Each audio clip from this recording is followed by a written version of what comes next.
السلام علیکم ورحمۃ اللہ وبرکاتہ۔ آج ہم ایک اہم موضوع پر بات کر رہے ہیں، ابلیس کا تکبر اور اس کا برا انجام۔ اللہ تعالیٰ نے تمام فرشتوں کو حضرت آدم علیہ السلام کو سجدہ کرنے کا حکم دیا، تو ابلیس نے تکبر میں آ کر سجدے سے انکار کیا اور پھر اپنے اس برے عمل کی انتہائی قبیح دلیل بھی پیش کی۔ اس پر اللہ تعالیٰ نے اسے ہمیشہ کے لیے لعنتی قرار دے دیا۔ اللہ تبارک و تعالیٰ کا سورۃ الاعراف کی آیت نمبر 11 سے لے کر 12 تک ارشاد ہے، اور ہم ہی نے تم کو ابتدا میں مٹی سے پیدا کیا، پھر تمہاری شکل و صورت بنائی، پھر فرشتوں کو حکم دیا کہ آدم کے آگے سجدہ کرو، تو سب نے سجدہ کیا سوائے ابلیس کے، وہ سجدہ کرنے والوں میں شامل نہ ہوا۔ اللہ تعالیٰ نے فرمایا، جب میں نے تجھ کو حکم دیا تو کس چیز نے تجھے سجدہ کرنے سے باز رکھا؟ اس نے کہا کہ میں اس سے افضل ہوں، مجھے تو نے آگ سے پیدا کیا ہے اور اسے مٹی سے بنایا ہے۔ امام محمد بن سیرین رحمت اللہ علیہ فرماتے ہیں، ابلیس نے قیاس کیا اور سورج چاند کی پوجا بھی قیاس ہی سے شروع ہوئی۔ اس کا مطلب یہ ہے کہ اس نے اپنا اور آدم علیہ السلام کا موازنہ کرتے ہوئے اپنے آپ پر نظر ڈالی تو اسے اپنی ذات آدم علیہ السلام سے افضل معلوم ہوئی، اس لیے وہ انہیں سجدہ کرنے سے رک گیا، حالانکہ تمام فرشتوں کے ساتھ ساتھ اسے بھی سجدہ کرنے کا حکم دیا گیا تھا۔ نص کے مقابلے میں قیاس کا کوئی اعتبار نہیں ہوتا، اور یہ قیاس تو ویسے بھی غلط ہے، کیونکہ مٹی آگ سے بہتر اور زیادہ فائدہ مند ہے۔ مٹی میں پختگی، بردباری، تحمل اور بڑھنے پھولنے کی صفات پائی جاتی ہے، جبکہ آگ میں جذباتیات، ہلکا پن، جلد بازی اور جلانے کی خصوصیات پائی جاتی ہے۔ حضرت آدم علیہ السلام کو یہ شرف بھی حاصل تھا کہ انہیں اللہ تعالیٰ نے اپنے ہاتھ سے پیدا فرما کر ان میں اپنی روح پھونکی تھی، اس لیے فرشتوں کو حکم دیا گیا تھا کہ انہیں سجدہ کریں، جیسا ارشاد باری تعالیٰ ہے۔ سورۃ الحجر کی آیت نمبر 28 سے 35 تک اللہ تبارک و تعالیٰ نے ارشاد فرمایا، اور جب تمہارے پروردگار نے فرشتوں سے فرمایا کہ میں کھنکھناتے سڑے ہوئے گارے سے ایک بشر بنانے والا ہوں، جب میں اس کو صورت انسانیت میں درست کر لوں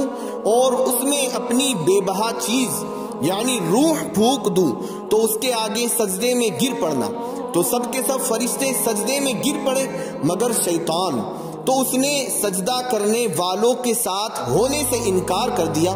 اللہ تعالیٰ نے فرمایا کہ ابلیس تجھے کیا ہوا کہ تو سجدہ کرنے والوں میں شامل نہ ہوا؟ اس نے کہا، میں ایسا نہیں ہوں کہ انسان کو جسے تو نے کھنکھناتے سڑے ہوئے گارے سے بنایا ہے سجدہ کروں۔ اللہ تعالیٰ نے فرمایا، یہاں سے نکل جا، تو مردود ہے اور تجھ پر قیامت کے دن تک لعنت برسے گی۔ ابلیس اس لیے لعنت کا مستحق ہوا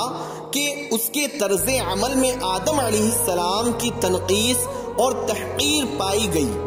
اور اس نے تنقیص کا اظہار کیا۔ حکم الہی کی مخالفت ہے،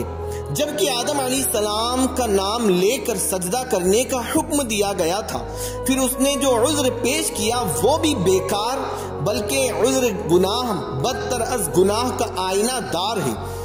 اللہ تعالیٰ نے سورہ بنی اسرائیل کی آیت نمبر 61 سے لے کر 65 تک ارشاد فرمایا ہے، اور جب ہم نے فرشتوں سے کہا کہ آدم کو سجدہ کرو تو سب نے سجدہ کیا مگر ابلیس نے نہیں کیا، کہنے لگا، بھلا میں ایسے شخص کو سجدہ کروں جسے تو نے مٹی سے پیدا کیا ہے؟ پھر از راہ طنز کہنے لگا، دیکھ تو یہی وہ ہے جسے تو نے مجھ پر فضیلت دی ہے، اگر تو مجھ کو قیامت کے دن تک مہلت دے تو میں تھوڑے سے شخصوں سے، تھوڑے سے لوگوں کے سوا اس کی تمام اولاد کی جڑ کاٹتا رہوں گا۔ اللہ تعالیٰ نے فرمایا، یہاں سے چلا جا، جو شخص ان میں تیری پیروی کرے گا تو تم سب کی سزا جہنم ہے، اور وہ پوری سزا ہے، اور تو ان میں سے جس کو بہکا سکے اپنی آواز سے بہکاتا رہے، اور ان پر اپنے سواروں اور پیادوں کو چڑھا کر لاتا رہے اور ان کے مال اور اولاد میں شریک ہوتا رہے اور ان سے وعدے کرتا رہے، اور شیطان ان سے جو وعدے کرتا ہے سب دھوکا ہے۔ جو میرے مخلص بندے ہیں ان پر تیرا کچھ زور نہیں، اور اے پیغمبر علیہ السلام تمہارا پروردگار کارساز کافی ہے۔ ابلیس کی انسان سے دشمنی۔ اللہ تعالیٰ نے بنی نوع انسان کو ابلیس کی دشمنی پر متنبہ کیا اور اس کے انجام سے ڈرایا، جیسا کہ ارشاد باری تعالیٰ ہے سورہ کہف کی آیت نمبر 50 میں اللہ تبارک و تعالیٰ کا ارشاد ہے، اور جب ہم نے فرشتوں کو حکم دیا کہ آدم کو سجدہ کرو تو سب نے سجدہ کیا مگر ابلیس نے نہیں کیا،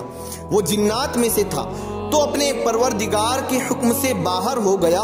کیا تم اس کو اور اس کی اولاد کو میرے سوا دوست بناتے ہو؟ یعنی وہ جان بوجھ کر اللہ کی اطاعت سے نکل گیا اور اس نے تکبر کی بنا پر اللہ کے حکم کی تعمیل سے انکار کیا۔ یہ اس کی ناپاک فطرت تھی جس نے اسے دھوکہ دیا، کیونکہ وہ آگ سے پیدا کیا گیا تھا۔ حضرت عائشہ صدیقہ رضی اللہ تعالی عنہا سے روایت ہے کہ رسول اکرم صلی اللہ علیہ وسلم نے فرمایا، فرشتے نور سے پیدا کیے گئے ہیں، جن آگ کے شعلے سے پیدا کیے گئے ہیں، اور آدم علیہ السلام اس چیز مٹی سے پیدا کیے گئے ہیں جو تمہیں بتا دی گئی ہے۔ حضرت ابن عباس رضی اللہ تعالی عنہ کہتے ہیں، ابلیس زمین کے ان فرشتوں میں سے تھا جنہیں جن کہا جاتا تھا، اور علم و عبادت میں ان سب سے بڑھ کر تھا، اور اس کا نام عزازیل تھا۔ ابلیس کا اعلان جنگ۔ سورہ اعراف کی آیت نمبر 16 سے لے کر 17 تک اللہ تبارک و تعالی کا ارشاد ہے، پھر شیطان نے کہا کہ مجھے تو نے ملعون کیا ہی ہے، میں بھی تیرے سیدھے راستے پر ان لوگوں کو گمراہ کرنے کے لیے بیٹھوں گا، پھر ان کے آگے سے اور پیچھے سے اور دائیں سے اور بائیں سے غرض ہر طرف سے آؤں گا اور ان کی راہ ماروں گا، اور تو ان میں سے اکثر کو شکر گزار نہیں پائے گا۔ یعنی اے اللہ، چونکہ تو نے مجھے گمراہ کیا ہے اس لیے میں بھی انہیں گمراہ کرنے کے لیے ہر جگہ گھات لگا کر بیٹھوں گا اور انہیں گمراہ کرنے کے لیے ہر طرف سے آؤں گا۔ خوش نصیب وہی ہے جو اس کی مخالفت کرے، اور سراسر بد نصیب وہ ہے جو اس کی بات مان لے۔ رسول اللہ صلی اللہ علیہ وسلم نے فرمایا، شیطان انسان کے ہر راستے پر گمراہ کرنے کے لیے بیٹھا ہوا ہے۔ ابلیس کی جلا وطنی۔ جب ابلیس نے حکم الہی کی تعمیل سے انکار کیا تو اللہ تعالیٰ نے اسے تا قیامت لعنتی اور مردود قرار دے کر نکل جانے کا حکم دے دیا اور اس کا مقام و مرتبہ بھی چھین لیا۔ اللہ تعالیٰ نے ابلیس سے فرمایا، فَاهْبِطْ مِنْهَا، جنت سے اتر جا، اس سے نکل جا۔ اس سے معلوم ہوتا ہے کہ وہ آسمان پر تھا، وہاں سے اسے نیچے اتر جانے کا حکم دیا گیا